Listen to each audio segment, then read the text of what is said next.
Hello' guys welcome back to my another mini blog. আজি মই first time অকলে journey কৰিব গৈ আছোঁ বহুত দূৰ। ঘৰৰ কোনো যোৱা নাই বাৰু।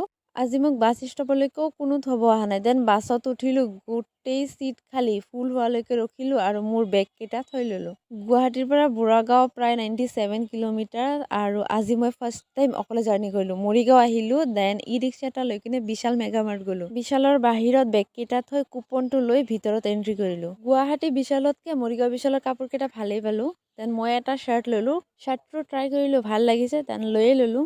গুৱাহাটীৰ পৰা মৰিগাঁও আহিয়ে মাহীৰ পৰা কাপোৰ পালোঁ, দেন বিশালৰ পৰা ওলালোঁ। মাহীহঁতেও শ্বপিং কৰিব মৰিগাঁও আহিছে আৰু মই গুৱাহাটীৰ পৰা আহি মৰিগাঁৱত লগ পালোঁ। তাৰপিছত আকৌ গ'লে মঞ্জু ফেশ্বনত আৰু মই তাতে গৈ পেণ্টটো ভাল লাগিল, টপৰ লগত পেণ্টটোও লৈ ল'লোঁ। মাহীহঁতে 2টা বজাৰ পৰাই শ্বপিং কৰি আছে আৰু মই 2:30 মানত আহি মৰিগাঁও পাইছোঁ। 2টা বজাৰ পৰা সন্ধিয়া 6টালৈকে শ্বপিং কৰিছে, দেন নানী ঘৰত গ'লোঁ আজিৰ কাৰণে। বাই।